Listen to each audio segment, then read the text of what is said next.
Le Choca, restaurant de Trudeau, est sous le coup d'une fermeture administrative depuis lundi 2 mars. En cause, le non-respect d'obligations administratives et de normes sur les installations électriques.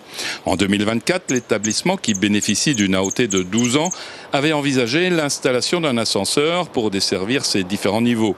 Mais le dernier contrôle constatait l'absence d'accès adapté pour les personnes handicapées.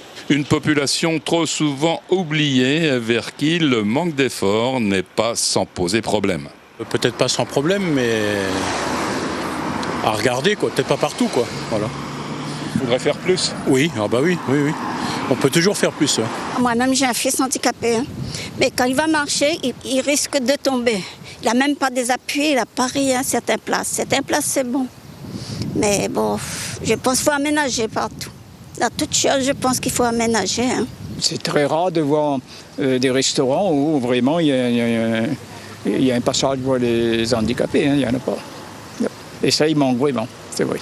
Pour Noël Thomas, président de Saint-Paul Handisport, depuis quelques années, des progrès sont faits, mais l'environnement quotidien n'est encore pas parfait pour les handicapés.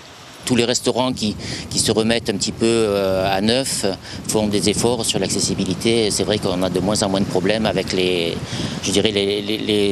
restaurants moyens ou les grands restaurants. Il y a quand même beaucoup à faire. C'est vrai que ça avance gentiment quand des travaux sont faits. Donc les mises en accessibilité sont faites.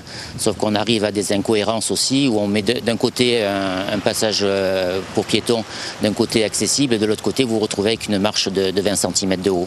La direction du Choca n'a pas souhaité s'exprimer devant notre caméra, mais nous a annoncé la fermeture d'une semaine pour ces travaux de mise aux normes.